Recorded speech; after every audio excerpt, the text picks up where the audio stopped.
वाक्यकारं वररुचिं भाष्यकारं पतञ्जलिं पाणिनिं सूत्रकारं च प्रणतोऽस्मि मुनित्रयम्। সকলকে স্বাগত। আগের দিনের আমাদের উদস্থাস্তম্ভোঃ পূর্বস্য সূত্রটা হচ্ছিল, তার আগে কতগুলো সূত্র ছিল, এরকম ঝলাম যশোন্তে, পদান্তে ঝলের যশাদেশ হয়, আমরা দেখেছি বাগীশঃ ইত্যাদি উদাহরণ। বাক ঈশ, ককারের জায়গায় পদান্ত বাক শব্দ, তার যে ঝল আছে, বাক শব্দের অন্তে যে ঝল আছে ককার, তার জায়গায় যশ আদেশ করা হচ্ছে, ককারের জায়গায় বকার। বাগ ঈশ, বাগীশ, বাগীশঃ।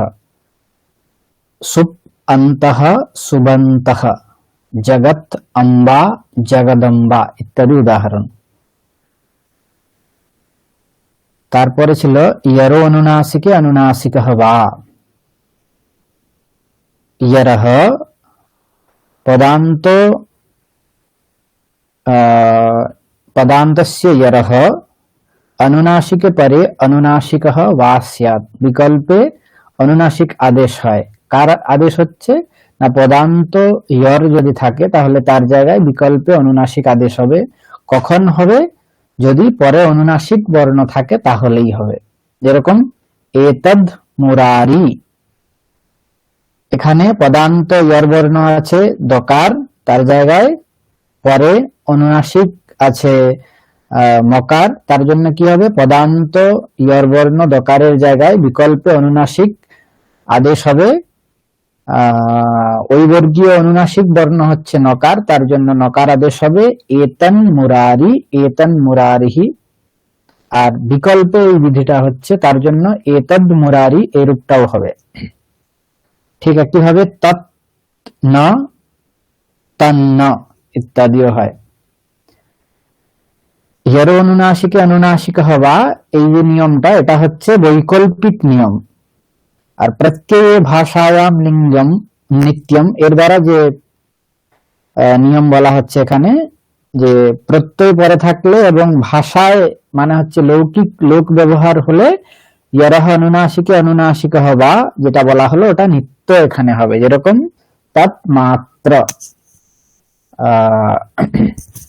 এখানে নিত্য অনুনাসিক আদেশ হয়ে তন্মাত্রম এরকম রূপ হবে। তার মানে বৈকল্পিক যে দুটো রূপ হচ্ছিল ইয়র অনুনাসিকে অনুনাসিক হবা, এর দ্বারা সেটা হচ্ছে না, এখানে নিত্য অনুনাসিক আদেশ হয়ে হবে তন্মাত্রম চিন্ময়ম। তোরলি, এর দ্বারা কি বলা হচ্ছে? তবর্গের লকার পরে থাকলে পরসবর্ণ হবে। এরকম তদ লয়, পরে লকার আছে তার জন্য তার পরসবর্ণ হচ্ছে তবর্গীয় বর্ণ তদ, দকারের জায়গায় পরসবর্ণ লকার হচ্ছে তল্লয়ঃ। বিদ্বান লিখত ইত্যাদি উদাহরণও ঠিক একইভাবে নকারের জায়গায় অনুনাসিক লকারের আদেশ করা হচ্ছে। মানে যদি যার স্থানে আদেশ করা হচ্ছে, স্থানী যদি অনুনাসিক ধর্মবান হয় তাহলে আদেশ যে হবে সেও অনুনাসিক ধর্মবান হবে। তার জন্য এখানে বিদ্বান শব্দের নকার অনুনাসিক ধর্মবান, ওই জন্য এখানে অনুনাসিক ধর্মবান লকারের আদেশ করা হচ্ছে বিদ্বান লিখতি, বিদ্বান লিখতি। এরপর ছিল উদস্থাস্তম্ভোঃ পূর্বস্য। উদাহ, এটা হচ্ছে পঞ্চমীর এক বচন বলেছিলাম। স্থাস্তম্ভোঃ ষষ্ঠীর দ্বিবচন। পূর্বস্য, এটা হচ্ছে ষষ্ঠীর এক বচন। এখন এই যে পঞ্চমী আছে উদাহ, উদ শব্দের পর যে পঞ্চমীর বিভক্তির ব্যবহার করা হচ্ছে, ওর অর্থ কি? তার জন্য আরেকটা সূত্র আছে, তস্মাদিতি উত্তরস্য। তস্মাদিতি উত্তরস্য সূত্রের অর্থ হচ্ছে পঞ্চমী নির্দেশেণ ক্রিয়মাণম কার্যম বর্ণান্তরেণ অব্যবহিতস্য পরস্য জ্ঞেয়ম। পঞ্চমী নির্দেশের দ্বারা যদি কোনো কার্যের বিধান করা হয় তাহলে সেটা তার অব্যবহিত পরের স্থানে এরকম বুঝতে হবে। পঞ্চমী নির্দেশের দ্বারা যদি কোনো কার্যের বিধান করা হয় তাহলে সেটা অব্যবহৃত পরের স্থানে হবে, এরকম বুঝতে হবে।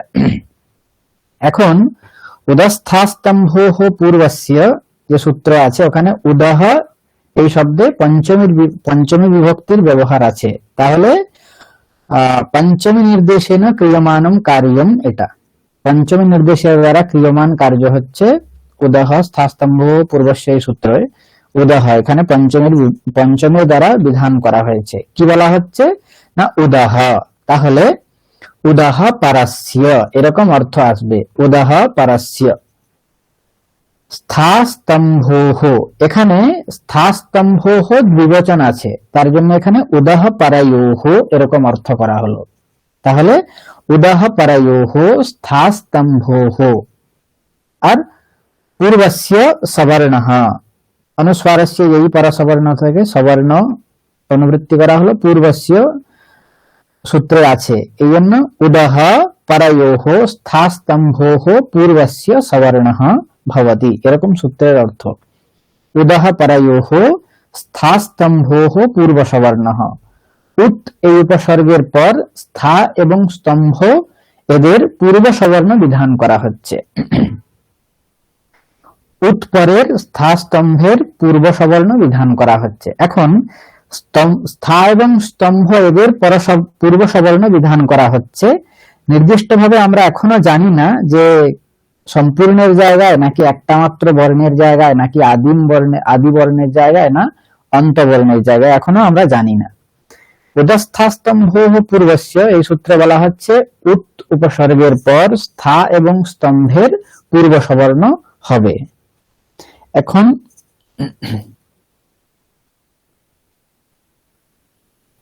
আচ্ছা, শোনা যাচ্ছে তো আমার কথা? হ্যাঁ স্যার। স্যার আমরা এই সূত্রটা আগের দিন করেছিলাম, খারিজা অবধি করেছিলাম। হ্যাঁ হ্যাঁ হ্যাঁ, পড়া হয়েছে, কিন্তু তাও আমি আরেকবার বলে দিচ্ছি। হ্যাঁ স্যার।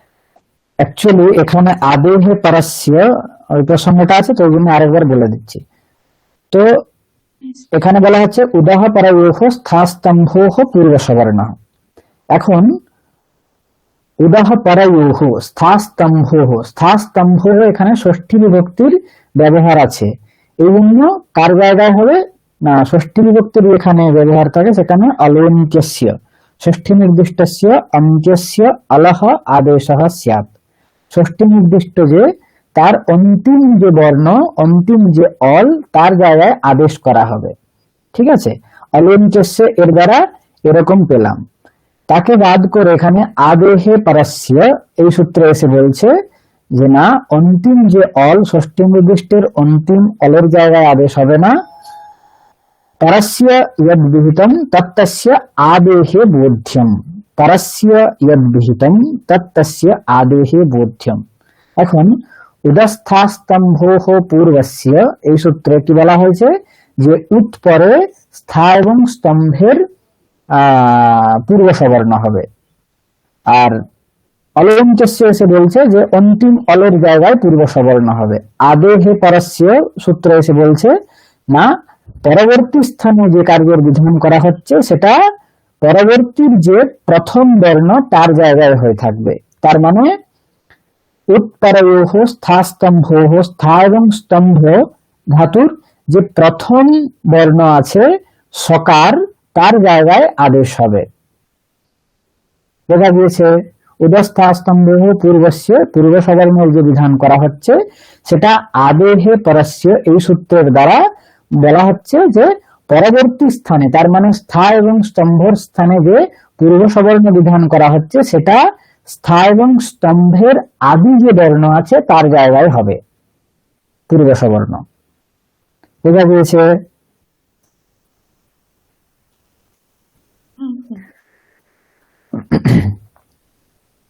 তারপর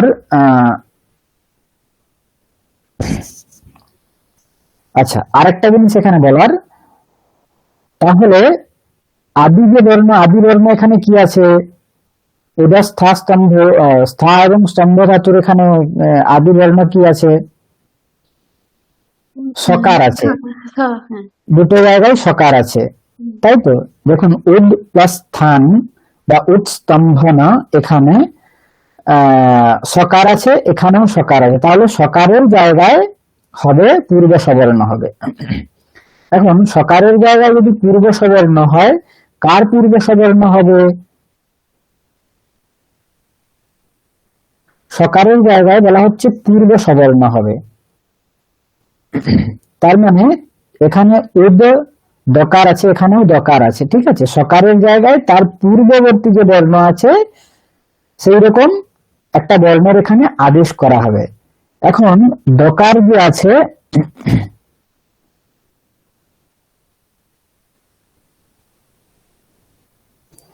এখন যে দকার আছে, ওই বর্গের বর্ণ পাঁচটা কি কি বলুন তো? ত, থ, দ, ধ, ন, তাই তো? হ্যাঁ স্যার।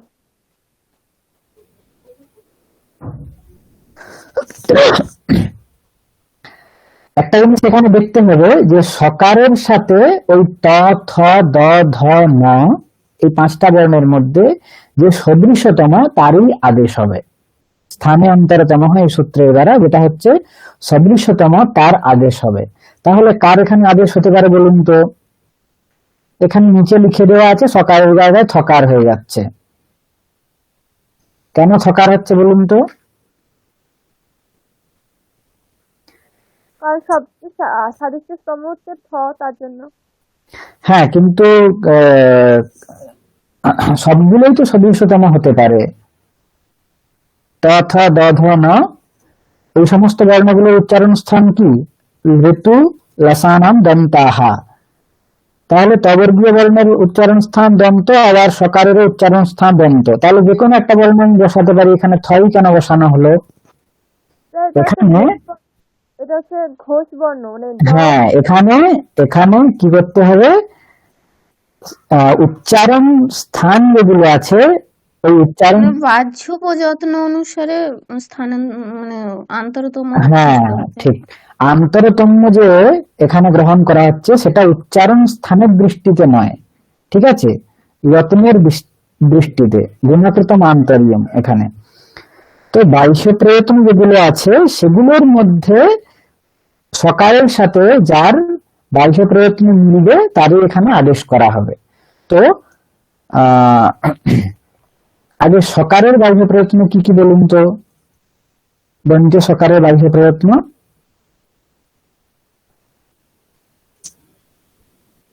সকারের বাইশ প্রয়ত্ন কি? বিবার, শ্বাস, অঘোষ আর মহাপ্রাণ। হ্যাঁ, কেন এগুলো? কারণ খর প্রত্যাহারের মধ্যে যেগুলো আছে তার বলেছে খর, বিবারা, শাসা, অঘশাসা। হ্যাঁ ঠিক, আর বর্গানাং দ্বিতীয় চতুর্থ শালাসা মহাপ্রাণাহ। হ্যাঁ ওখানে একটা লাইন ছিল লঘু কৌমুদীতেই, সংজ্ঞা প্রকরণে আপনারা পড়েছেন, খরহ বিবার শ্বাস অঘোষাশ্চ, এরকম। তার মধ্যে পড়ে যাচ্ছে সকার, তার জন্য ওর উচ্চারণ স্থান হবে বিবার, সরি, তার বাহ্য প্রয়ত্ন হবে বিবার, শ্বাস এবং অঘোষ আর মহাপ্রাণ। এখন এই সকারের যে বাহ্য প্রয়ত্ন আছে তার সাথে দেখুন থকারের বাহ্য প্রয়ত্নের আমরা মিল পাচ্ছি, তার জন্য সকারের জায়গায় থকারের আদেশ করা হচ্ছে, পূর্ব সবর্ণ থকার এখানে করা হচ্ছে উদ থ থান, দেখা গিয়েছে। আর এদিকে উদ থ তম্ভন, এরকম। এখন পরের সূত্র আছে ঝরে ঝরি সবর্ণে। ঝরে ঝরি সবর্ণের দ্বারা কি হচ্ছে? সবর্ণে ঝরি পরে, পরে যদি সবর্ণ ঝড় থাকে তাহলে হলহ পরস্য ঝরহ লোপহ। পরে যদি সবর্ণ ঝড় বর্ণ থাকে তাহলে হলের পরে যে ঝড় তার লোপ হয়ে যাবে। হলহ পরস্য, হলহ পরস্য মানে এখানে দকারকে হল হিসাবে নেওয়া হচ্ছে। হলহ পরস্য ঝরহ, ঝড় প্রত্যাহারের মধ্যে থকার আছে। হলহ পরস্য ঝরহ থকারস্য লোপহ সবর্ণ ঝরি, পরে সবর্ণ ঝড় আছে, ওই জন্য ঝরে ঝরি সবর্ণ এই সূত্রের দ্বারা হলের পরে যে ঝড় বর্ণ তার লোপ হয়ে যাচ্ছে ঝরে ঝরি সবর্ণ এই সূত্রের দ্বারা। তারপরে বলা হচ্ছে খরিচ ঝলাম চরহ সিংহ। খরি ঝলাম চরহ সিংহ, যদি খর পরে থাকে তাহলে কি হবে, ঝল বর্ণগুলোর জায়গায় চর আদেশ হবে, মানে চর্ত্র হয়ে যায় এই সূত্রের দ্বারা। এখানে অ্যাকচুয়ালি অভ্যাসে চর্চা বলে একটা সূত্র আছে, ওখানে চর এই পদের অনুবৃত্তি হয়, তার বচন বিপরিণাম করে দেওয়া হয়। চর প্রথমার এক বচন, সেখানে চরহ প্রথমার বহু বচন হিসাবে বচন বিপরিণাম করে করে দেওয়া হলো খরি ঝলাম চরহ সিউহু, মানে যদি পরে খর থাকে তাহলে ঝল বর্ণগুলোর জায়গায় চর বর্ণের আদেশ হবে। এখন পরে আমাদের কি আছে, ওদা থান, এখানে পরে খর আছে, তার জন্য কি হবে, খরি পরে ঝলাম চরহ, ঝল বর্ণ আছে দকার, তার জায়গায় চর্ত্র হয়ে যাবে, তকার হয়ে যাবে উত্থান উত্থান উত্থানম। আর ঝরে ঝরি সবর্ণের দ্বারা বৈকল্পিক লোপ বিধান করা হয়, তাই যখন বৈকল্পিক লোপ হবে না তখন দুটোই ঠকার থাকবে উত্থানম। ঠিক একইভাবে উত্তম্ভনম আর উত্থম্ভনম দুটো দুটো রূপ হচ্ছে ঝরে ঝরি সবর্ণে এই সূত্রে বৈকল্পিক প্রবৃত্তির জন্য।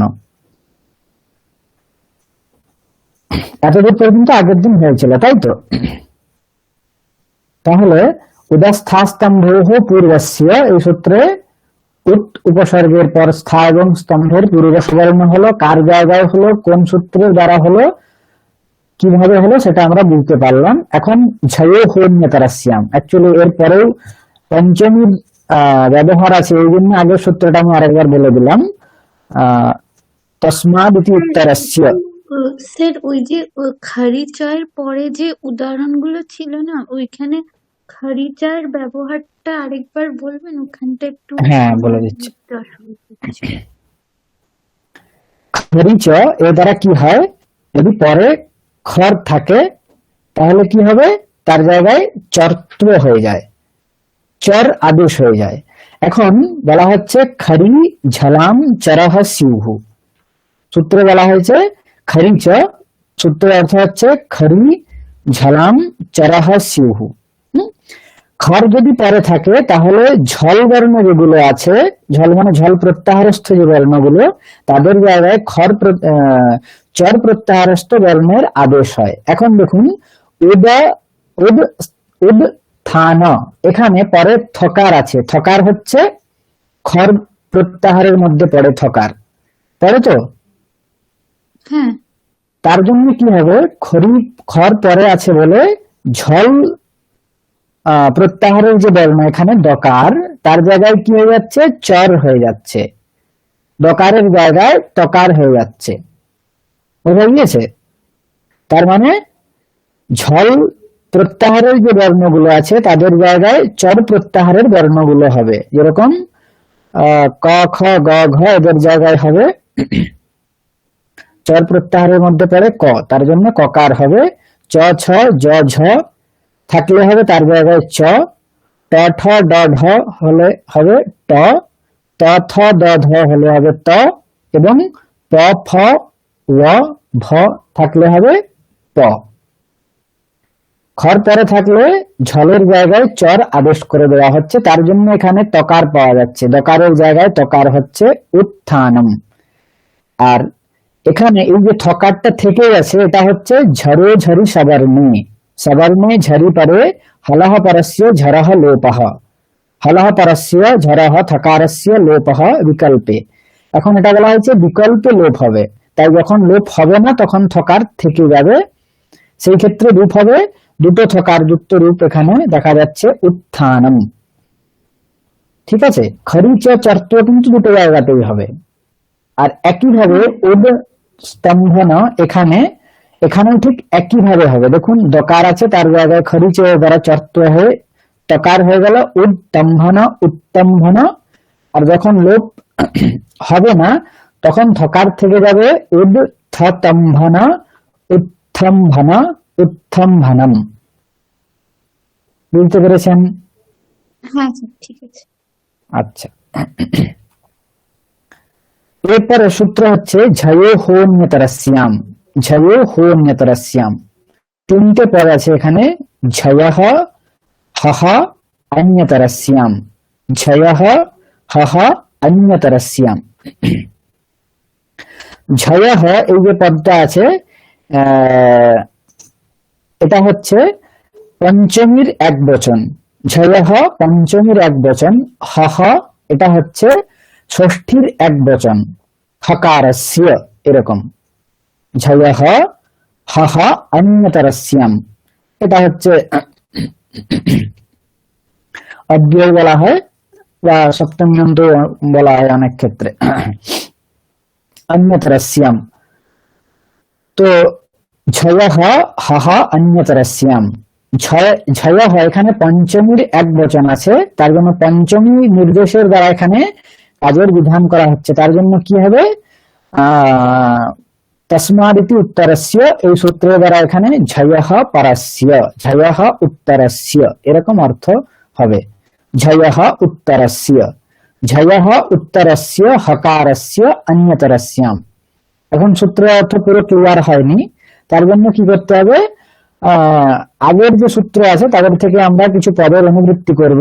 যেরকম উদস্থাস্তম্ভোঃ পূর্বস্য, উদস্থাস্তম্ভোঃ পূর্বস্য, এই সূত্র থেকে পূর্বস্য এই পদের অনুবৃত্তি করব।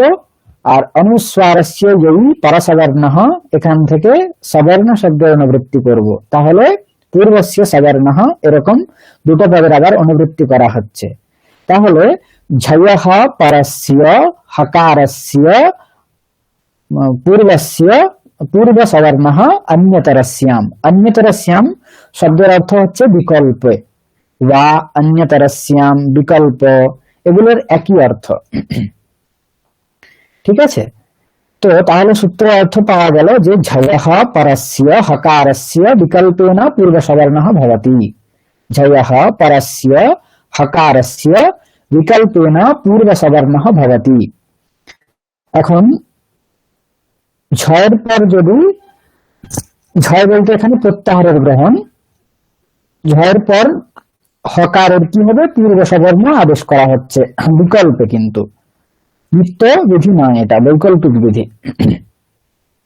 উদাহরণ আছে বাঘহরিহি, বাঘহরিহি, বাঘহরি এরূপ অবস্থাতে এখানে বাঘ হরি হচ্ছে, কেন হচ্ছে, ঝলাম যশোন্তে, ঝলাম যশোন্তে পদান্তে আছে ঝল, তার জন্য তার যশ আদেশ করা হচ্ছে। ককারের জায়গায় যশাদেশ হয়ে এখানে গকার হবে, বাঘ, বাঘ হরিহি এরকম পাওয়া যাচ্ছে। তারপর এখানে ঝয়ে হোন্যতরস্যাম এই সূত্রের প্রবৃত্তি হবে। ঝয়হ পরস্য, ঝয় বলতে এখানে, ঝয় বলতে এখানে কাকে ধরা হচ্ছে বলুন তো, গকারকে। ঝয়হ পরস্য মানে হচ্ছে গকারাত পরস্য হকারস্য, হরি শব্দের যে হকার আছে তার কি হবে, বিকল্পে পূর্ব সবর্ণ হবে, তার পূর্ব সবর্ণ বিধান করা হবে। এখন হকারের পূর্ব সবর্ণ কোন বর্ণটা, গবর্গীয় যে বর্ণগুলো আছে তার মধ্যে সবর্ণ কার সাথে হবে, বা সদৃশতম কোনটা হবে, এখানে বলা হচ্ছে নাদস্য ঘোষস্য সংগারস্য মহাপ্রাণস্য হস্য তাদৃশঃ বর্গ চতুর্থ উরা আদেশঃ। মানে এখানেও কিন্তু বাহ্য প্রয়ত্ন যেগুলো আছে ওই দৃষ্টিতে এখানে আন্তরতম্য নেওয়া হচ্ছে। হকারের সাথে বাহ্য প্রয়ত্ন যে বর্ণের মিলবে, কবর্গীয় বর্ণ যে বর্ণের মিল হবে তারই এখানে আদেশ করা হবে। এই জন্য বলা হচ্ছে নাদস্য ঘোষস্য সংগারস্য মহাপ্রাণস্য হস্য। তার মানে হকারের বাহ্য প্রয়ত্ন হচ্ছে এগুলো, নাদ, ঘোষ, সংগার এবং মহাপ্রাণ হচ্ছে হকার, তাই তো? হকারের এগুলো বাহ্য প্রয়ত্ন হচ্ছে কি? হ্যাঁ স্যার। তাহলে এই যে হরি শব্দের যে হকার আছে, হরি শব্দের হকার হচ্ছে এইরকম ধর্মবান, এইরকম বলতে নাদ, ঘোষ, সংগার এবং মহাপ্রাণ ধর্মযুক্ত হচ্ছে হকার। সেই হকারের তাদৃশঃ বর্গ চতুর্থ। এখন এই যে ধর্মবান হকার, তার হকারের সেই রকমই বর্গ চতুর্থ ওই বর্গীয় যে বর্ণ, তার মানে কবর্গীয় যে বর্ণগুলো আছে ক, খ, গ, ঘ, ঙ, এদের যে বাহ্য প্রয়ত্ন গুলো আছে তাদের সাথে হকারের যে বর্ণের সাথে মিলবে তারই আদেশ এখানে করা হবে। ওটাই বলা হচ্ছে নাদস্য ঘোষস্য সংবারস্য মহাপ্রাণস্য হাস্য তাদৃশঃ বর্গ চতুর্থ। ওই ধরনেরই বর্গ চতুর্থ বর্ণ যে ঘকার আছে তার আদেশ করা হচ্ছে, কেননা ঘকারের যে বাহ্য প্রয়ত্ন এবং হকারের যে বাহ্য প্রয়ত্ন দুটোই একই, তার জন্য তার পূর্ব সবর্ণ হিসাবে আমরা ঘকারকে এখানে গ্রহণ করছি। বাঘ হরি, হকারের জায়গায় ঘকার হচ্ছে বাঘ ঘরি, বাঘ ঘরিহি। আর যখন ঝয় হোন্যতরস্যাম এই সূত্রের দ্বারা বিকল্পে বলা হচ্ছে এই কাজটা হবে, যখন হচ্ছে না তখন হরি যে হকার আছে, হরি শব্দে যে হকার আছে তার ঝয় হোন্যতরস্যাম সূত্রের প্রবৃত্তি হচ্ছে না বলে হকারই থেকে যাচ্ছে, বাঘ ঘরিহি বাঘ হরিহি এরকম রূপ পাওয়া যাচ্ছে। দুটো রূপ হচ্ছে এখানে বাঘ ঘরিহি বাঘ হরিহি। বোঝা গিয়েছে?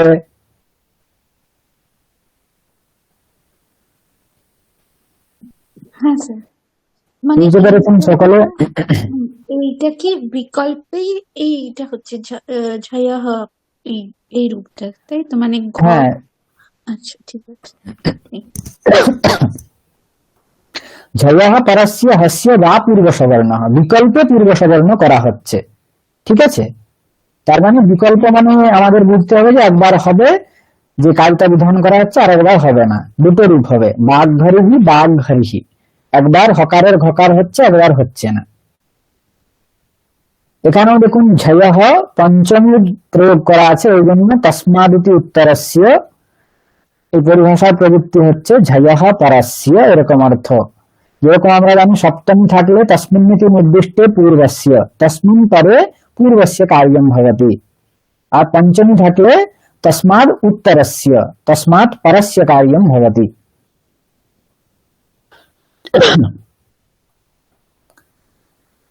তারপরে সূত্র হচ্ছে ষষ্ঠটি। ষষ্ঠটি এখানে সহ ছহ অটি এরকম তিনটে পদ আছে, সহ ছহ অটি। সহ এখানে হচ্ছে ষষ্ঠীর এক বচন, ছহ হচ্ছে প্রথমার এক বচন, আর অটি হচ্ছে সপ্তমীর এক বচন। তার মানে অট পরে থাকলে, তস্মিন্নিতি নির্দিষ্টে পূর্বস্য, অট পরে থাকলে। আর সহ একটা হচ্ছে ষষ্ঠীর এক বচন, ছহ হচ্ছে প্রথমার এক বচন। তার মানে হচ্ছে ছকারের ছ বিধান করা হচ্ছে এখানে, ছত্র বিধান করা হচ্ছে এখানে। আর ঝয় হোন্যতরস্যাম সূত্র থেকে ঝয়ঃ অন্যতরস্যাম এই দুটো পদের অনুবৃত্তি করা হচ্ছে। তাহলে সূত্রের অন্বয় এরকম হবে যে ঝয়ঃ পরস্য, যেহেতু ঝয়ঃ এখানে পঞ্চমী আছে তার জন্য ঝয়ঃ পরস্য ছহ, ঝয়ঃ পরস্য সহ ছহ ওয়া অটি, অন্যতরস্যাম অটি। অন্যতরস্যাম শব্দের অর্থ বিকল্প ওয়া, ওই জন্য ঝয়ঃ পরস্য শস্য ছহ ওয়া অটি এরকম সূত্রের অর্থ করা হলো। ঝয়ঃ পরস্য, ঝয়ের পর শস্য সকারের, ছহ ছকার হবে, কখন হবে? ওয়া অটি বিকল্পে হবে, এবং যদি পরে অট থাকে। ঝয়ের পরে সকারের ছকার হবে যদি পরে অট থাকে, এটা বিকল্পে করা হচ্ছে, তার মানে একবার হবে আর একবার হবে না। উদাহরণ হচ্ছে তৎশিবঃ তৎশিবঃ, তদ শিব তদ শিব। এইরূপ অবস্থাতে এখানে ঝলাম যশোন্তে এই সূত্রের দ্বারা কি করা হচ্ছে?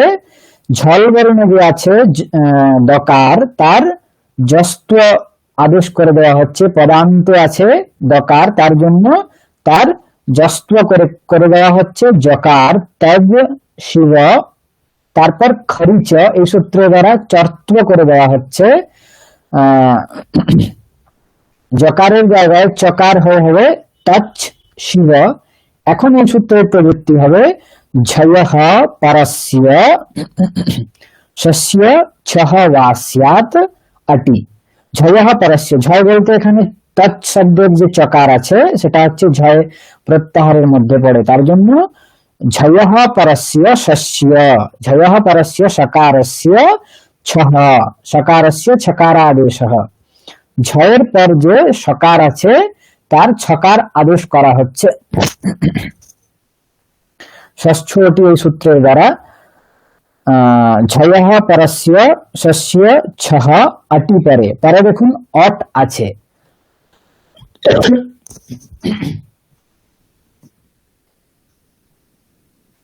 অটি পরে যদি পরে অট থাকে তাহলেই কিন্তু হবে। দেখুন সকারের পরে, তালব্য সকারের পরে ইকার আছে, শিব শব্দে তালব্য সকারের পরে ইকার আছে, ইকার অট প্রত্যাহারের মধ্যে পড়ে,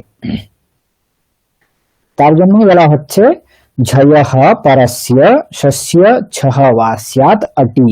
অট পরে থাকলে ঝয়ের পরে তালব্য সকারের ছকার হয়, এখানেও হয়েছে তালব্য সকারের ছকার হয়েছে, তারপর তচ্ছিব তচ্ছিবঃ এরকম রূপ। আর ষষ্ঠটি এই সূত্রে বৈকল্পিক বিধান করা হয়েছে, তার জন্য যখন সকারের ছকার হবে না তখন সকারেই থেকে যাবে তচ্ছিব তচ্ছিবঃ। বুঝতে পেরেছেন ষষ্ঠটি সূত্রের অর্থ? বোঝা গিয়েছে তো নাকি? হ্যাঁ।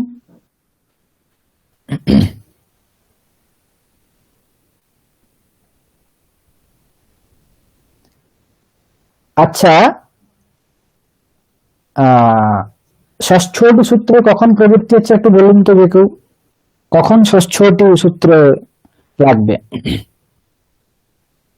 কি কন্ডিশন বলা হচ্ছে? ঝয় প্রত্যাহারের পর তাল মানে স থাকতে হবে, হ্যাঁ, আর কি থাকতে হবে? আর পরে অট প্রত্যাহারের বর্ণ থাকবে।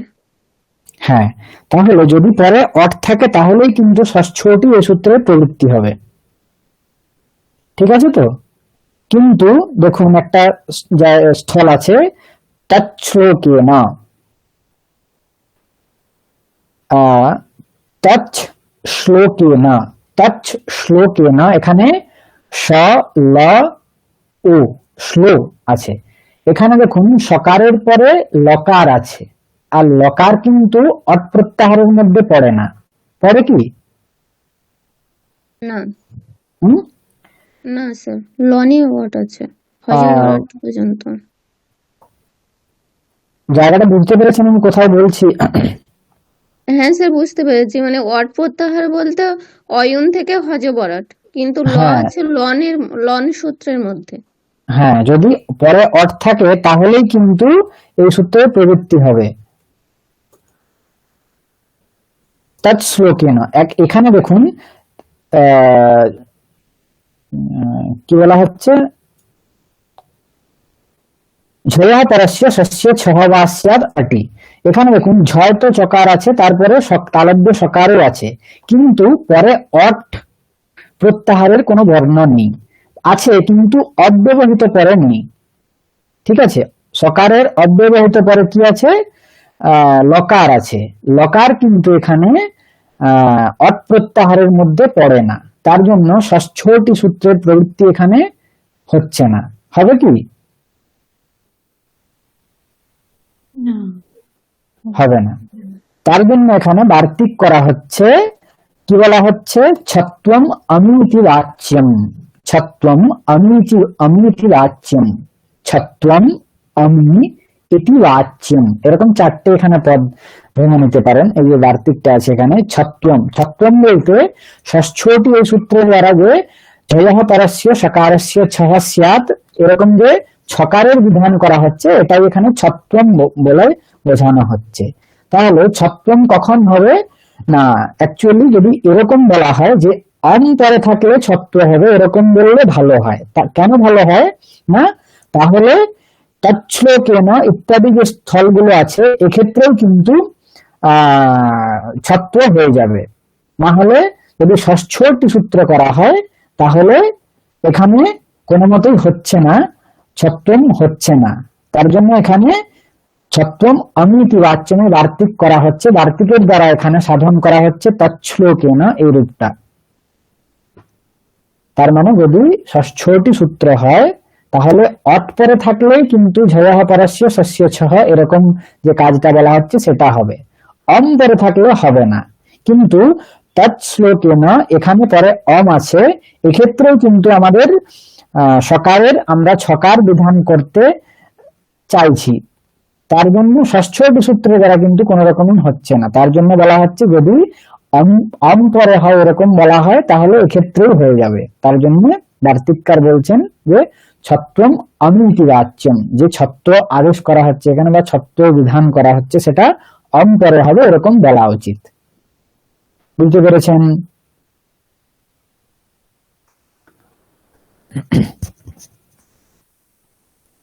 বোঝা গিয়েছে তো হ্যাঁ নাকি? হ্যাঁ হ্যাঁ, ঠিক আছে। কি বুঝলেন বলুন তো যে কেউ একজন। মানে আগের সূত্রতে তো বলা ছিল ঝয়ের পরে যদি সকারের এই পরে যদি অট থাকে তখন আহ ওই জায়গাটায় আমাদের ছকার হয়ে যায় স্বরের জায়গায়।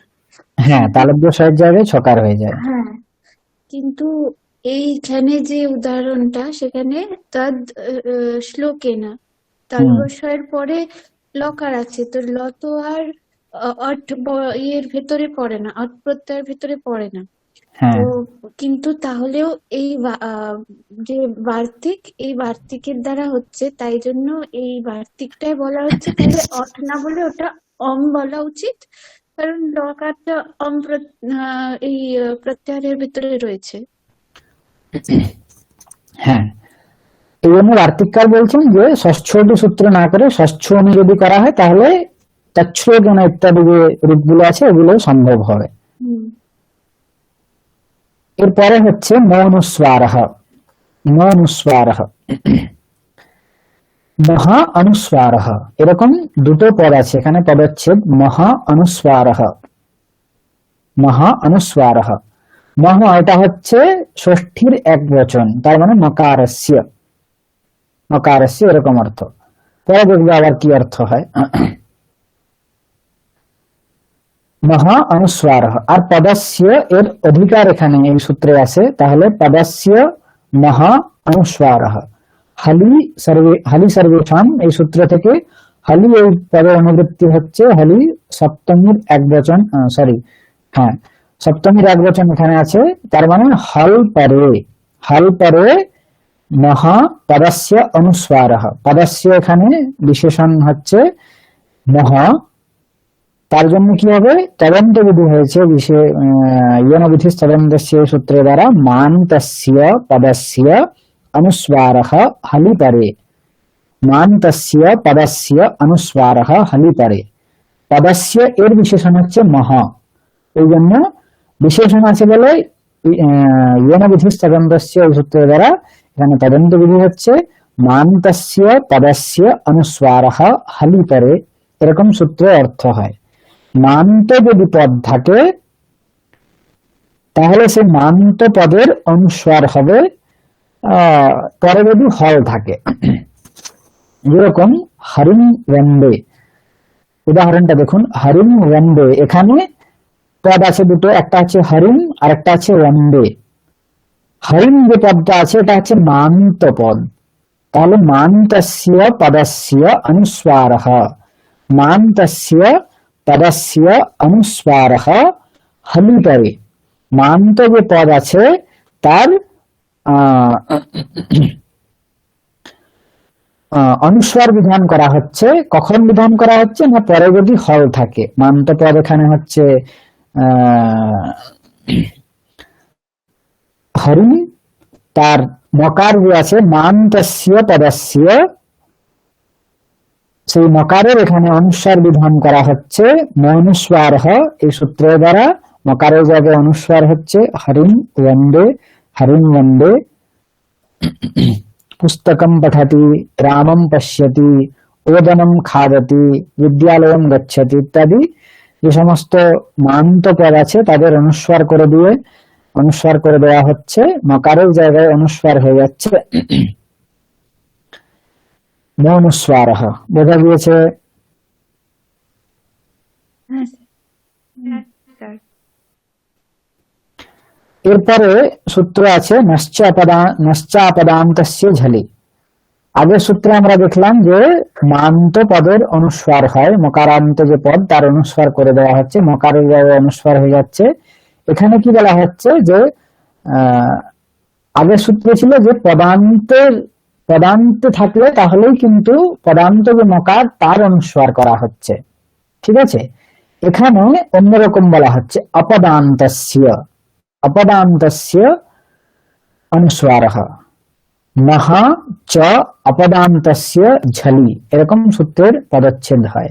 নহ মানে হচ্ছে ষষ্ঠীর একবচন, নকারস্য চ অব্যয়, অপদান্তস্য ঝলি সপ্তমীর একবচন, ঝল পরে থাকলে কি হবে, নকারের অপদান্ত নকারের অনুস্বার হয়ে যায়। কেবলমাত্র অপদান্ত নকারের নয়, আগের সূত্র থেকে এখানে তার মানে মৌনুস্বারঃ যে সূত্র আছে ওই সূত্র থেকে এখানে মহা এই পদের অনুবৃত্তি হয়। তাহলে নহ চ অপদান্তস্য ঝলি অনুস্বারঃ, আর অনুস্বারঃ এই পদের অনুবৃত্তি হয় এখানে নহ চ অপদান্তস্য অনুস্বারঃ ঝলি, নকারস্য চ অপদান্তস্য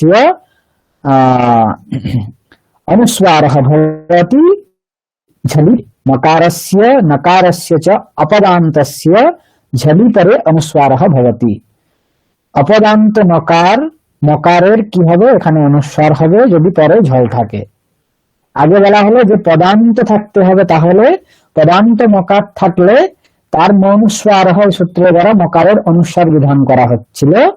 নশ্চাপদান্তস্য ঝলি সূত্রের দ্বারা বলা হচ্ছে পদান্ত থাকলে হবে না, যদি অপদান্ত হয় মকার এবং নকার তাহলে তাদের জায়গাতে অনুস্বারের বিধান করা হচ্ছে। যেরকম এখানে দেখুন যশামসি এটা একটা রূপ, ঠিক আছে, যশামসি এটা রূপ। যশামসি একটাই পদ, এখানে পদান্তে যশান সি, এখানে পদান্তে কিন্তু নকার নেই, ঠিক আছে, পদান্তে নকার এখানে নেই, তার জন্য অপদান্ত নকার এখানে আছে। তাই নশ্চাপদান্তস্য ঝলি এই সূত্রের দ্বারা অপদান্ত যে নকার তার পরে যদি ঝল থাকে, পরে সকার আছে, ঝল পরে আছে, তার জন্য কি হবে, নকারের জায়গায় অনুস্বার হয়ে যশামসি এরকম রূপ হচ্ছে। অপদান্ত নকারের পরে ঝল আছে, তার জন্য নশ্চাপদান্তস্য ঝলি এই সূত্রের দ্বারা এখানে অনুস্বার হয়ে গিয়ে যশামসি এরকম রূপ হচ্ছে। আর অপদান্ত নকারের উদাহরণ এখানে হচ্ছে আক্রমস্যতে। এখানে দেখুন অপদান্ত নকার আছে, পদান্ত নকার নেই। আক্রমস্যতে এখানে শেষে যদিও মকার দেখা যাচ্ছে কিন্তু এটা পদান্তে নেই, ঠিক আছে। এটার প্রক্রিয়া আমরা যদি দেখি তাহলে দেখতে পাবো যে মকার কিন্তু ওখানে পদান্তে নেই। আক্রমস্যতে এটাই হচ্ছে পুরোটার পদসংজ্ঞা আছে, আক্রম এর পদসংজ্ঞা নেই, তার জন্য পদান্ত মকার এখানে নেই। অপদান্ত মকার এখানে আছে, তার জন্য অপদান্ত মকারের পরে ঝল আছে বলে নশ্চাপদান্তস্য ঝলি এই সূত্রের দ্বারা এখানে অপদান্ত মকারের অনুস্বার হয়ে আক্রমস্যতে এরকম রূপ হচ্ছে। আর সূত্রের অর্থ বলা হচ্ছে এখানে যে পদান্ত নকার বা মকার হতে হবে, তাহলেই তাদের কি হবে, অনুস্বারের বিধান করা হবে, পদান্ত মকার বা নকার। কিন্তু আরেকটা জিনিস এখানে বলা হয়েছে যে শুধুমাত্র পদান্ত মকার বা নকার হলেই হবে না, পরে যদি ঝল বর্ণ থাকে তাহলেই তার পদান্ত মকার বা পদান্ত নকারের অনুস্বার হবে। যেরকম একটা এখানে উদাহরণ দেওয়া আছে নম্যসে, এই উদাহরণে দেখুন পদান্ত এখানে অপদান্ত নকার আছে, নম্যসে এখানে অপদান্ত নকার আছে কিন্তু পরে ঝল নেই, ঝল প্রত্যাহারস্থ বর্ণের মধ্যে যকার পড়ে না, তার জন্য এখানে ঝল পরত্ব নেই। এই কারণে নশ্চাপদান্তস্য ঝলি এই সূত্রের দ্বারা এখানে অপদান্ত নকারের অনুস্বার আদেশ হচ্ছে না, নকারই থেকে যাচ্ছে, তার জন্য মন্যসে এরকম রূপ হচ্ছে। নশ্চাপদান্তস্য ঝলি, এই সূত্রে বলা হচ্ছে পদান্তে অপদান্ত নকার বা মকার যদি থাকে, তারপরে যদি ঝল বর্ণ থাকে, তাহলে সেই অপদান্ত নকার এবং মকারের অনুস্বার হবে। কিন্তু মন্যসে এই উদাহরণে যদিও অপদান্ত নকার আছে, কিন্তু পরে ঝল নেই বলে নশ্চাপদান্তস্য ঝলি সূত্রের প্রবৃত্তি এখানে হচ্ছে না। মন্যসে নকারের জায়গায় নকারই থেকে যাচ্ছে, মন্যসে এরকম রূপ পাওয়া যাচ্ছে। বোঝা গিয়েছে সূত্র, তার অর্থ, প্রত্যুদাহরণ। হ্যাঁ স্যার। হ্যাঁ সকলে বুঝতে পেরেছেন? হ্যাঁ স্যার। বলুন তো প্রত্যুদাহরণের এখানে তাৎপর্যটা কি, কেউ একজন বলুন। মন্যসে কি বোঝানো হচ্ছে এখানে?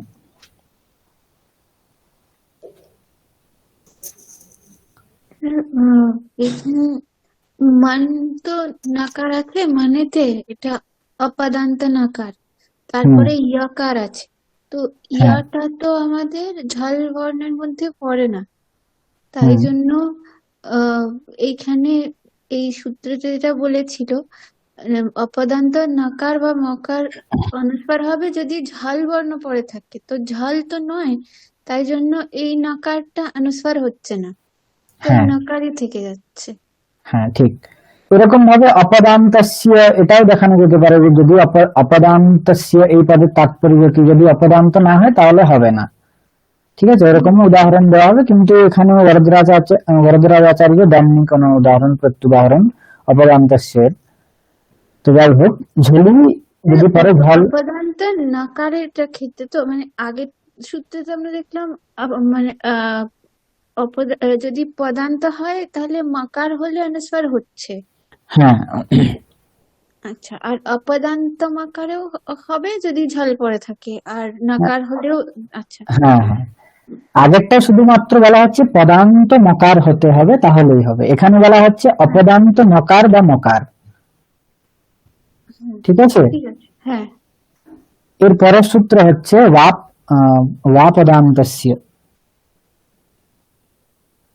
আচ্ছা, এর পরের সূত্র হচ্ছে ওয়া, না তার আগেই আছে, অনুস্বারস্য ওই পরসবর্ণঃ।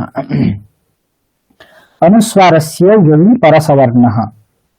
অনুস্বারস্য ষষ্ঠীর একবচন, ইয় শব্দের সপ্তমীর একবচন, ইয় প্রত্যাহার ধরা হচ্ছে, ইয় তার মানে ইয় পরে, পরসবর্ণঃ প্রথমার একবচন।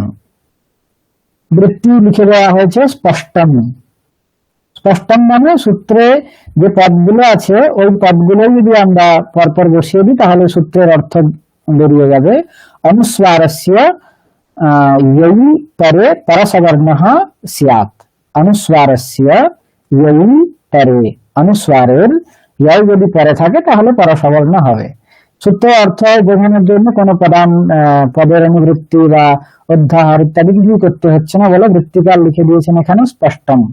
স্পষ্টই সূত্রে যে পদগুলো আছে সেখান থেকেই সূত্রের অর্থ স্পষ্ট বোঝা যাচ্ছে। তাহলে যদি পরে ইয় থাকে তাহলে কি হবে, অনুস্বারের পরসবর্ণ আদেশ করা হবে। উদাহরণ আছে শান্তঃ, শান্তঃ, শান্ত। এখানে মকারের কি করা হচ্ছে, এটা কিন্তু পদান্ত নেই। ঠিক আছে, পদান্ত নেই, শান্ত হয় এটাই হচ্ছে পদ, তারই পদের সংজ্ঞা হয়। শাম এর কিন্তু পদের সংজ্ঞা হয় না, তার জন্য অপদান্ত এখানে মকার আছে, তার নশ্চাপদান্তস্য ঝলি এই সূত্রের দ্বারা কি হবে, অপদান্ত যে মকার আছে পরে ঝল যদি থাকে তাহলে তার অনুস্বার আদেশ করা হচ্ছে শান, শান্তঃ। এখন এই যে অনুস্বার আছে ওর অনুস্বারস্য জয়ী পরসবর্ণঃ, এই সূত্রের দ্বারা কি করা হচ্ছে, পরসবর্ণের বিধান করা হচ্ছে। অনুস্বার যে আছে তার জায়গায় পরসবর্ণ বিধান করা হবে। তার মানে তার পরসবর্ণ বলতে এখানে যে তহ আছে না, তবর্গীয় যে বর্ণগুলো আছে তাদের মধ্যে যার মিল হবে অনুস্বারের সাথে তারও এখানে আদেশ করা হবে, ওটাই পরসবর্ণ বলা হচ্ছে। পরবর্তী যে বর্ণ তার সবর্ণের আদেশ করা হবে এখানে। শান, এখানে অনুস্বার আছে, অনুস্বারের সাথে তবর্গীয় কোন বর্ণের মিল হবে? অনুসারের সাথে অনুনাসিক মানে ন নকার। কেন কেন? ওই অনুনাসিক বর্ণ বলে মানে ওই হ্যাঁ, অনুনাসিক বর্ণ বলে। এর উচ্চারণ স্থান নাসিকা, তাই তো? হ্যাঁ নাসিকা।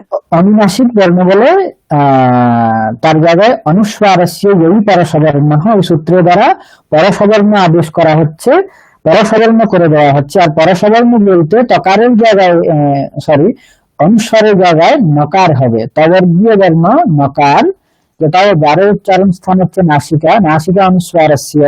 হ্যাঁ, আর তবর্গীয় বর্ণ যে নকার আছে তার উচ্চারণ স্থানও নাসিকা। নাসিকা তো হ্যাঁ স্যার। নকারের, কিন্তু ঋতুলসানাম দন্তাহ এরকম বলা হয়েছে।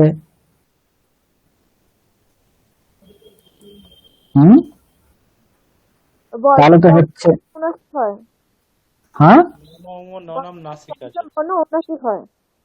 হ্যাঁ, বর্গের যে পঞ্চম বর্ণগুলো আছে তাদের বর্গীয় যে উচ্চারণ স্থান আছে সেগুলো তো আছেই, আর নাসিকাও তাদের সাথে উচ্চারণ। নম গণনানাম নাসিকা চ, ন ন ন ন ন, এই যে বর্ণগুলো আছে এদের উচ্চারণ স্থান হচ্ছে তত্ত্ব যে বর্গীয় বর্ণের উচ্চারণ স্থান সেগুলো তো আছেই, তার সাথে নাসিকা এদের উচ্চারণ স্থান।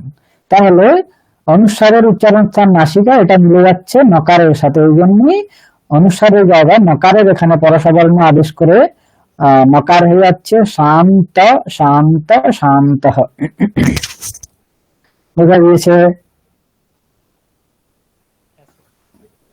এরকম অনুস্বারস্য এই পরসবর্ণের উদাহরণ অনেক আছে, এখানে একটা উদাহরণ দেওয়া আছে, আপনারা বইয়ে দেখতে পারেন। আমরা প্রচুর ব্যবহার করে থাকি। ঠিক আছে, বলুন তো কিছু একটা উদাহরণ।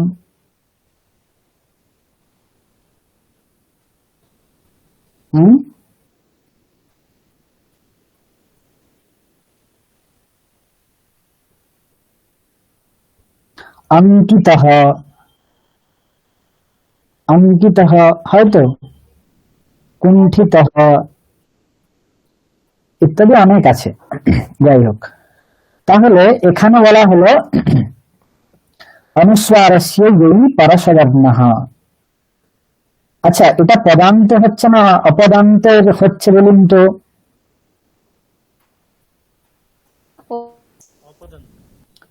হ্যাঁ, অপদান্তের অনুসারের এখানে কি করা হচ্ছে? পরসবর্ণের বিধান করা হচ্ছে। এর পরের সূত্র হচ্ছে ওয়া পদান্তস্য, ওয়া পদান্তস্য, ওয়া বিকল্পার্থক অব্যয়, পদান্তস্য ষষ্ঠীর একবচন।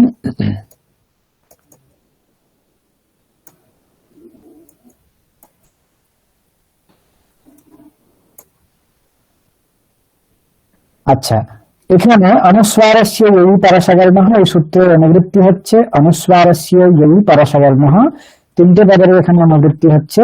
তাহলে হবে পদান্তস্য অনুস্বারস্য এই পরসবর্ণঃ বা, এরকম সূত্রের অন্বয় হয়। অনুস্বারস্য পদান্তস্য বা পদান্তস্য অনুস্বারস্য এই পরসবর্ণঃ বা। পদান্ত অনুসারের যদি ওয়াই পরে থাকে তাহলে পরসবর্ণ বিধান করা হয়। যেরকম ত্বম করোষি, ত্বম করোষি, এখানে মকারের অনুস্বার করে দেওয়া হয় মনুস্বারঃ এই সূত্রের দ্বারা। মান্তস্য পদস্য অনুস্বারঃ, মনুস্বারঃ এই সূত্রের দ্বারা এখানে কি করা হয়? অনুস্বার করে দেওয়া হচ্ছে মনুস্বারঃ সূত্রের দ্বারা। তারপর পদান্ত যে অনুস্বার আছে তার ওয়া পদান্তস্য এই সূত্রের দ্বারা পদান্তস্য অনুস্বারস্য এই পরে, পরে ওয়াই প্রত্যাহারে যদি বর্ণ থাকে, ককার আছে, তার জন্য কি হবে? মান্তস্য পদস্য অনুস্বারস্য এই পরে ককারে পরে পরসবর্ণঃ বা স্যাৎ। আর পরসবর্ণ বলতে অনুস্বারের জায়গায় বর্গ পঞ্চম যে বর্ণ আছে নকার, তার আদেশ করা হচ্ছে এখানে ত্বং করোষি, ত্বং করোষি। আর ব্যাপদান্তস্য এই সূত্রের দ্বারা বিকল্প বিধান করা হয়, তার জন্য যখন পরসবর্ণ হবে না তখন যেরকম অনুসার ছিল এরকমই থাকবে, ত্বং কারোষি এরকম বোঝা গিয়েছে। একবার হচ্ছে ত্বং কারোষি আর একবার হচ্ছে ত্বং কারোষি, বুঝতে পেরেছেন? হ্যাঁ হ্যাঁ স্যার। ব্যাপদান্তস্য। আচ্ছা, এরপরে সূত্র আছে ন রাজি সমহ কৌ, ন রাজি সমহ কৌ। এখন ওই অনুসারে মকার যে বিধান করা হচ্ছে মনুস্বার, ওই প্রকরণই এখন চলছে। এখানে বলা হচ্ছে ন রাজি সমহ কৌ। ন মানে এখানে উকার করে দেওয়া আছে, সন্ধি হয়ে গেছে, মহ মহ রাজি সমহ, সম উপসর্গে ষষ্ঠীর একবচন হয় সমহ, তার মানে সম উপসর্গস্য, সম উপসর্গস্য মকারস্য রাজি। রাজি এটা হচ্ছে সপ্তমীর একবচন, তার মানে রাজি ধাতু পরে কৌ। আর কৌ এটা হচ্ছে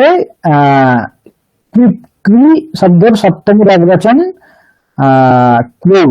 কৃপ প্রত্যয় আপনারা শুনেছেন, তো এখানে বলা হচ্ছে যদি কৃদন্ত রাজি ধাতুর প্রয়োগ থাকে বা কৃদন্ত রাজধাতুর যদি প্রয়োগ থাকে তাহলে কি হবে, সম উপসর্গের যে মকার আছে সেটা মকারেই থেকে যাবে।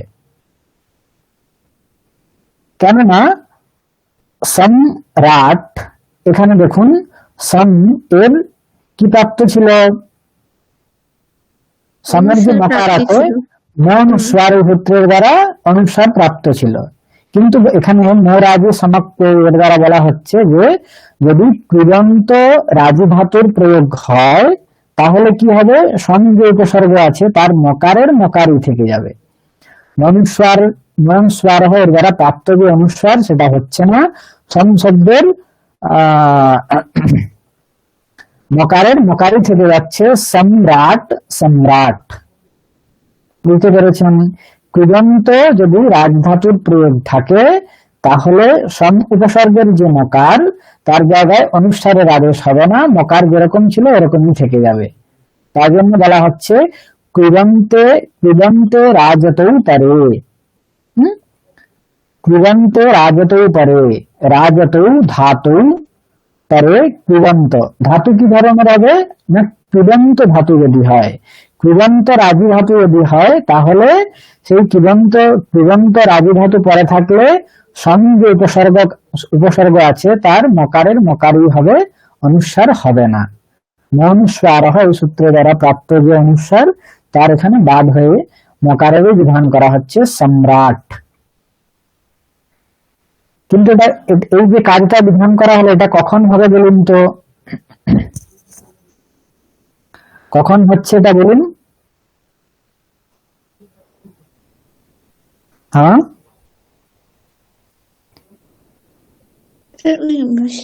সম উপসর্গ যদি থাকে তারপরে যদি রাজধাতু থাকে তখন সম উপসর্গের যে মাকার থাকে সেইটার ক্ষেত্রে বলা হয়েছে।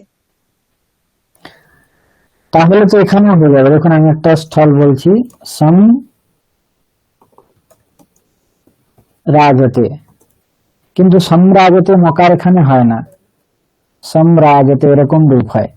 সম্রাজতে এখানে পরে সম উপসর্গের পরে রাজু ধাতুর প্রয়োগ আছে, কিন্তু এখানে অনুস্বার হয়ে যাচ্ছে, মকার থাকছে না। তো কীট প্রত্যয়ন্ত রাজধাতুর পরে, হ্যাঁ, যদি কৃত প্রত্যয়ান্ত রাজধাতু থাকে তাহলেই সম শব্দের সম উপসর্গের যে মকার আছে তার মকার হবে, মকারই থাকবে। শুধুমাত্র রাজু ধাতুর প্রয়োগ থাকলেই হবে না, কৃত প্রত্যয়ান্ত হতে হবে তাকে। রাজে তো এখানে কৃত প্রত্যয় নেই, রাট এখানে কৃত প্রত্যয় আছে, তার জন্য ওখানে মকারের মকারই থেকে যাচ্ছে। সম্রাজতে ইত্যাদি যে প্রয়োগ হয় এখানে কৃদন্ত রাজু ধাতুর প্রয়োগ নেই, শুধুমাত্র রাজু ধাতুর প্রয়োগ আছে বলে এখানে অনুস্বার মনুস্বার এর দ্বারা অনুস্বার হয়ে সম্রাজতে এরকম রূপ হয়। বোঝা গিয়েছে? হ্যাঁ স্যার। তারপরে বলা হচ্ছে হে মপরে বা, হে মপরে বা, হে শব্দ একটা এখানে সপ্তমীর একবচন, মপরে সপ্তমীর একবচন, বা অব্যয় বিকল্পার্থক বিকল্পার্থক। হে মপরে বা, মনুষ্বার হে সূত্র থেকে মহা এই পদের অনুবৃত্তি হচ্ছে, আর মোর আগে সমহ কেউ এই সূত্র থেকে মহা এই পদের অনুবৃত্তি হয়।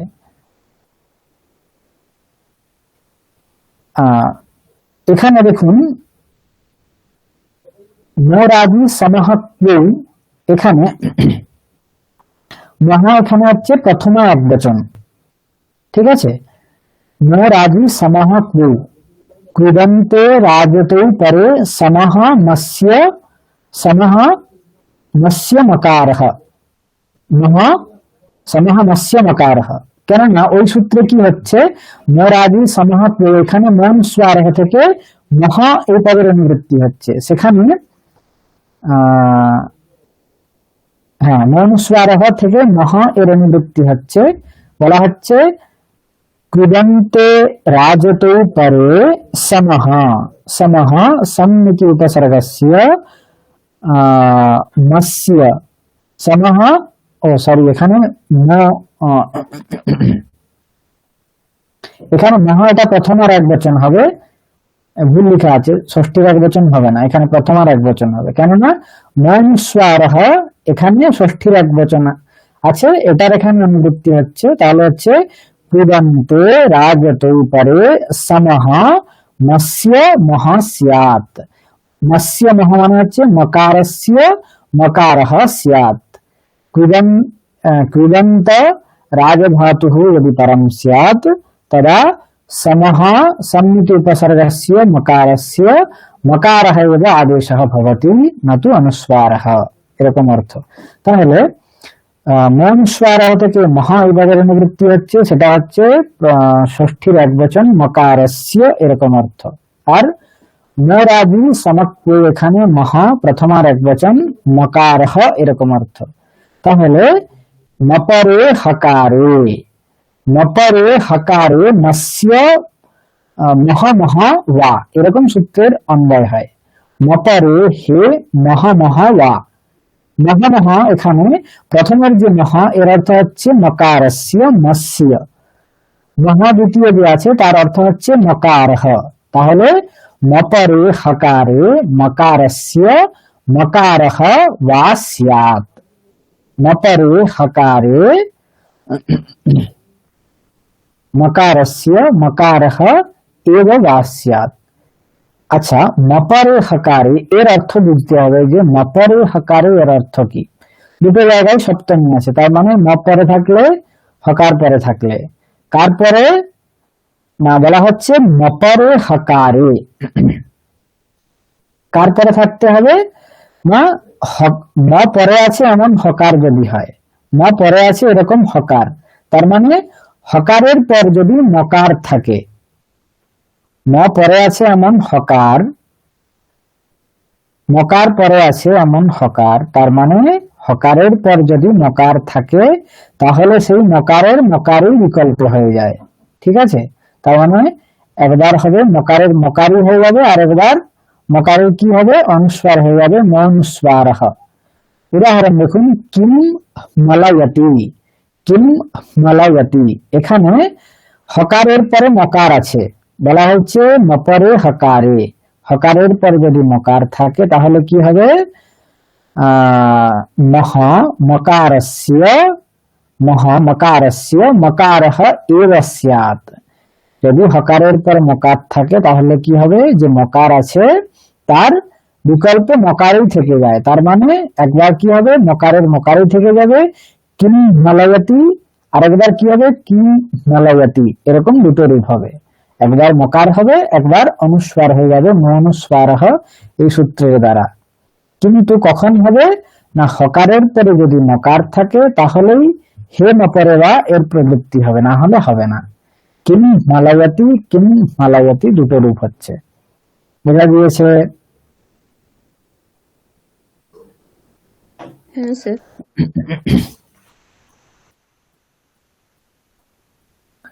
এরপরে বলা হচ্ছে ইয়া ওয়া লা পরে ইয়া ওয়া লা ওয়া।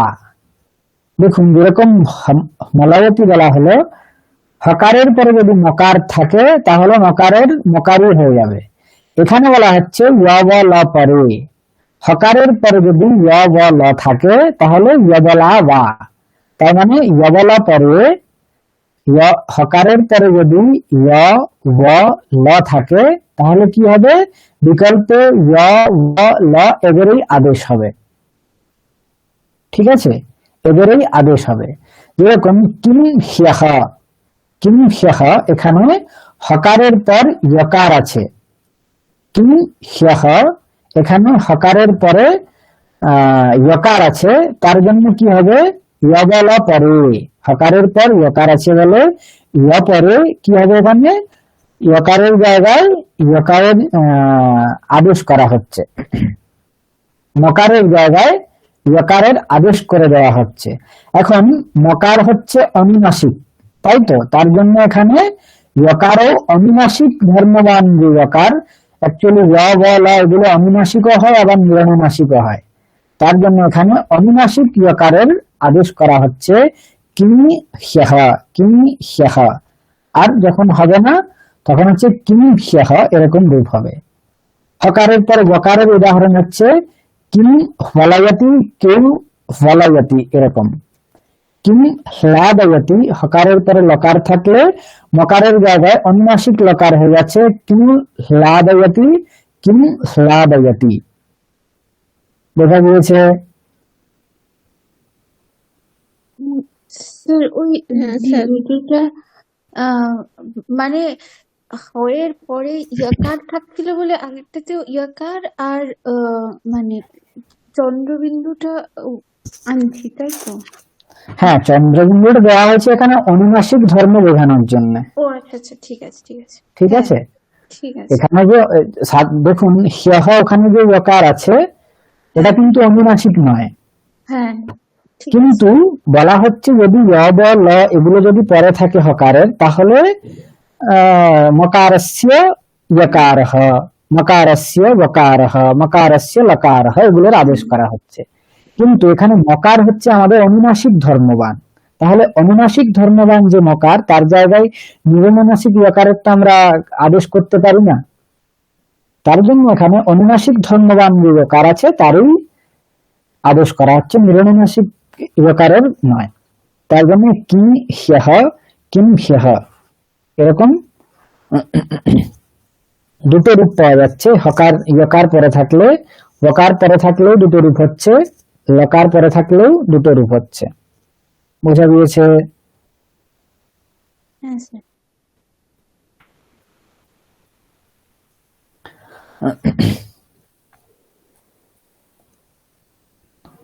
তারপরে বলা হচ্ছে নপরে নাহা, নপরে নাহা, এখানেও ঠিক একই বলা হচ্ছে। বলুন তো সত্য কথা কেউ বলতে পারবেন?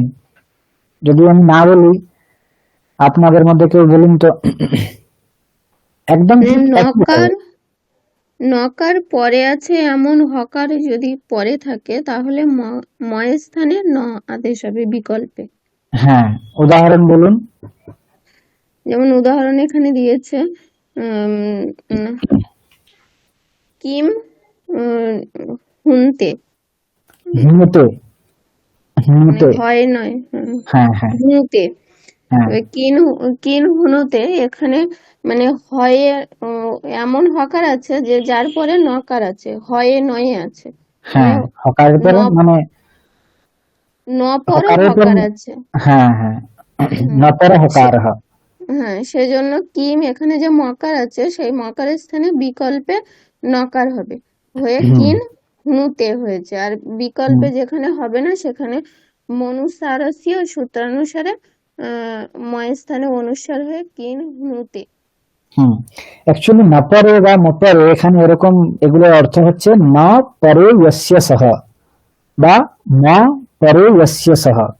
যার পরে ম আছে তাকে বলা হয় নপরহ, যার পরে ন আছে তাকে বলা হয় নপরহ। অ্যাকচুয়ালি নপরে, মপরে এগুলো হচ্ছে হকারের বিশেষণ।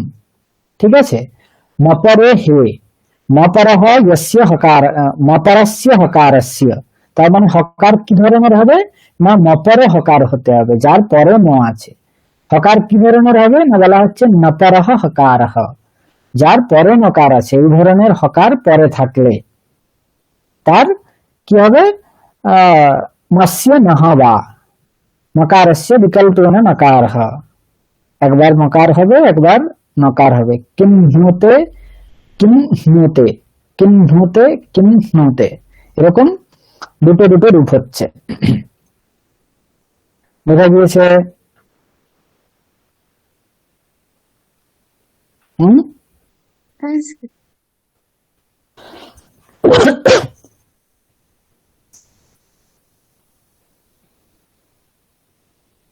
আচ্ছা, এটা পরের দিন হবে। দহসি ধূট, এটা একটা অন্য আবার প্রকরণ শুরু হবে। এই যে অনুস্বার মকার নকারের যেগুলো হলো এগুলো আমাদের এখানে শেষ হয়ে গেল। এরপরে দহসি ধূট পরের দিন আমরা দেখব। এতদূর পর্যন্ত সকলে বুঝতে পেরেছেন? কোনো প্রশ্ন নেই? হুম। হ্যাঁ স্যার, বুঝতে পেরেছি।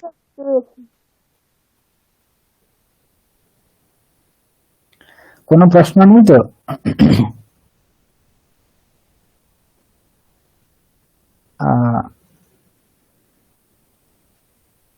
আর হয়তো 3-4টা ক্লাস লাগবে আপনাদের, যতদূর পর্যন্ত বিসর্গ সন্ধি পর্যন্ত মনে হয় বলা হয়েছিল, তাই তো? সন্ধি হ্যাঁ স্যার, সন্ধি হ্যাঁ প্রকরণ মানে সন্ধি হ্যাঁ, সন্ধি মানে প্রকরণ মানে বিসর্গ বিসর্গ সন্ধি। হ্যাঁ, 3-4টে ক্লাস লাগবে, 4টার মতো হয়তো লাগবে। তো আহ 2-একটা ক্লাস আমাদের বাড়তি নিতে হবে, কারণ আমি পরের সপ্তাহে আমি 1 সপ্তাহের মতো থাকবো না, এই জন্য। তো কবে করা যায় আপনারা যদি কিছু বলেন তাহলে ভালো হয় আর কি। হুম। 7:30 থেকে স্যার? হ্যাঁ, যে হ্যাঁ এই সময়ই হবে, 7:30টার থেকে। তো সোমবার দিন স্যার ফাঁকা হবে আমার টাইম।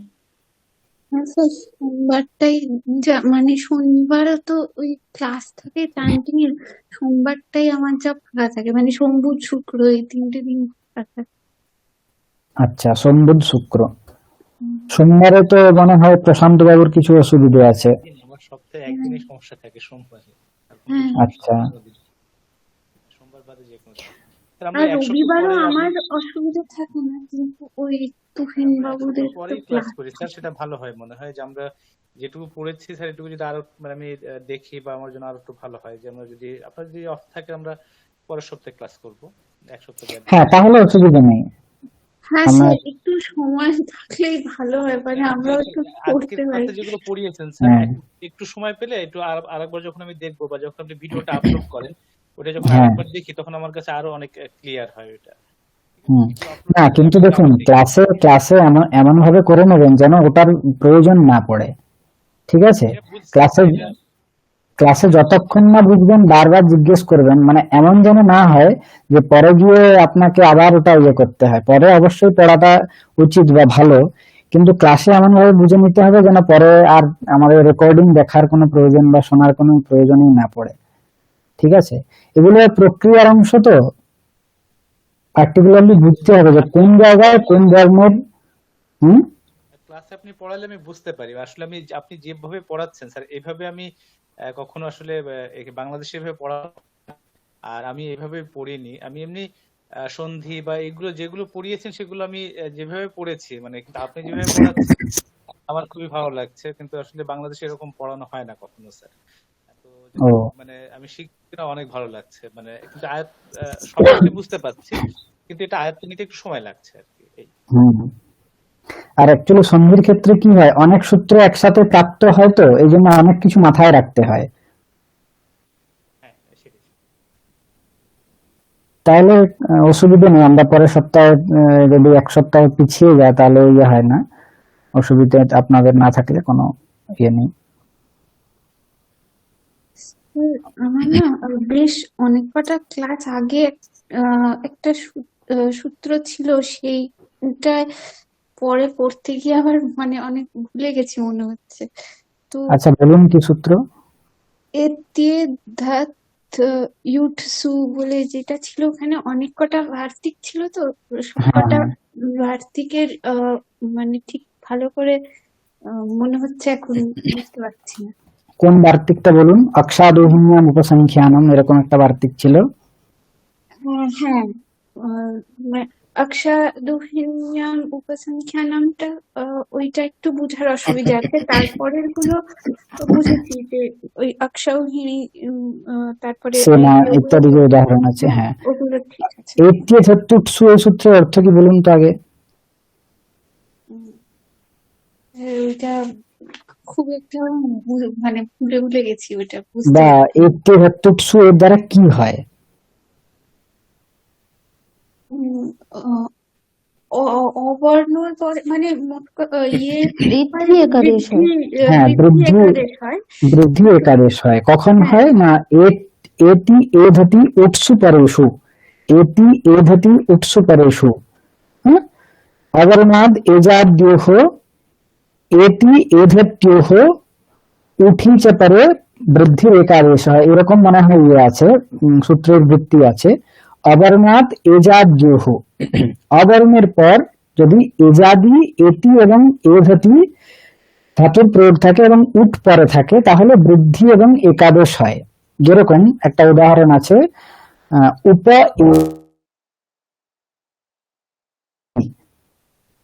উপ এতি, উপ এখানে প্রকারের পর অকার আছে, তার জন্য অকারের পরে কি বলা হচ্ছে? অবর্ণাৎ। উপশব্দের প্রকারের যে অকার আছে তার সেটাকে অবর্ণ হিসাবে এখানে ধরা হচ্ছে। অবর্ণাৎ এজাদ্যোহ এটি এধত্যোহ, এজাদি যদি এটি এধতি ধাতু হয়, এখানে এজাদি এটি ধাতুর প্রয়োগ করা এখানে হয়েছে। উপ এটি, এটি এই যে ধাতুটা এখানে এজাদি ধাতু আছে, এই জন্য বলা হয়েছে অবর্ণাৎ अजाद्योः एजाद्योः एति एधत्योः परयोः। एत्ये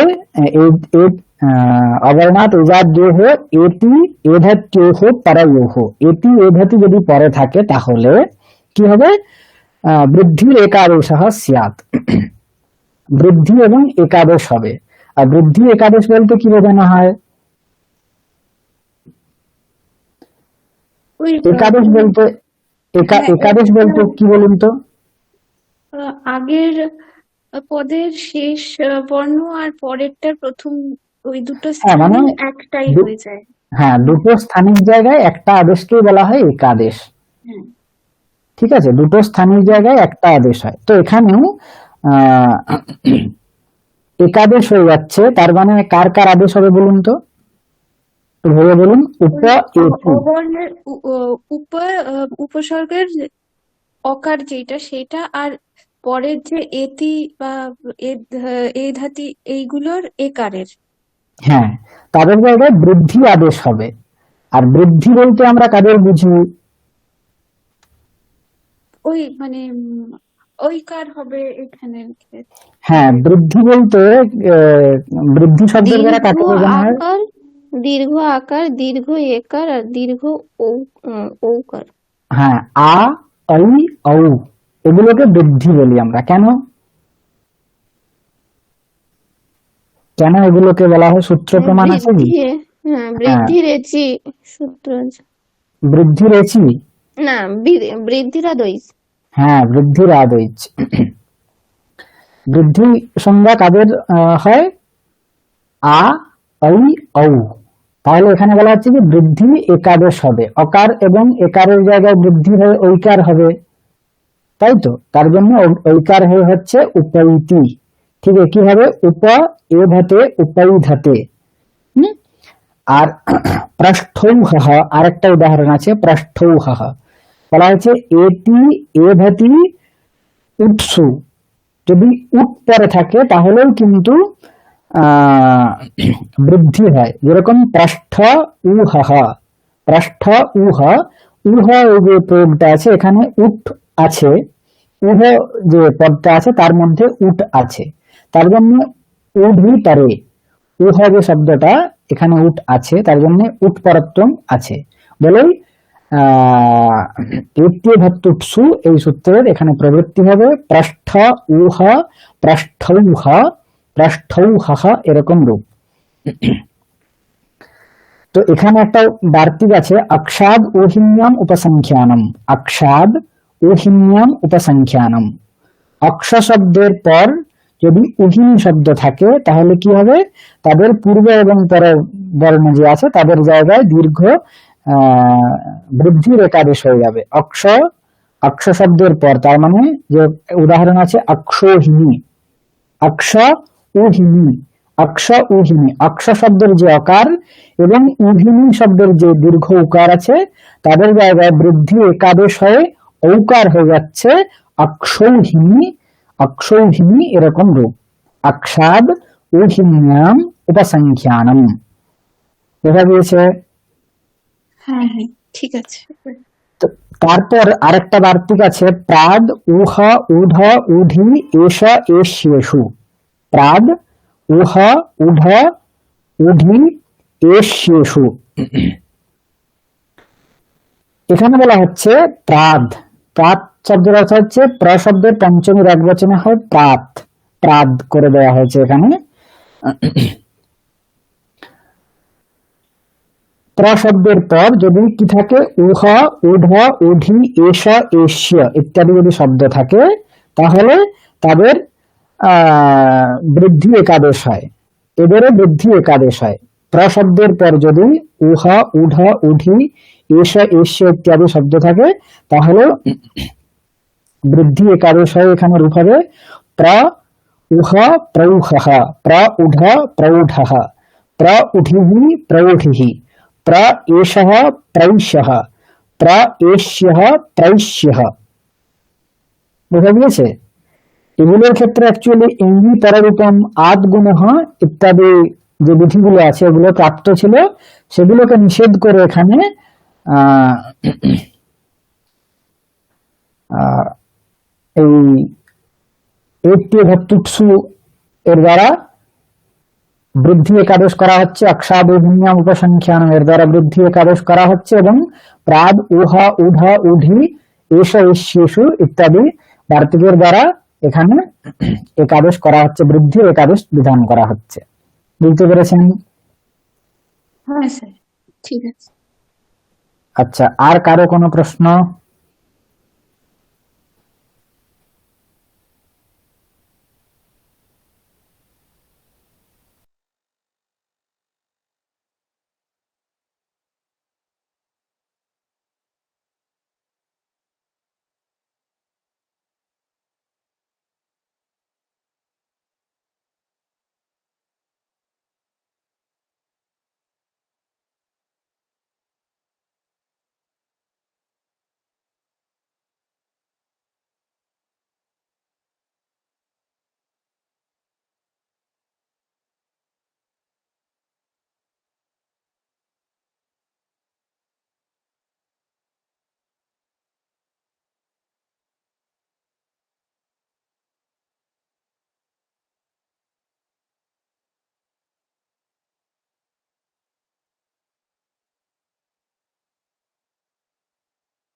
ঠিক আছে, আসতে পারেন।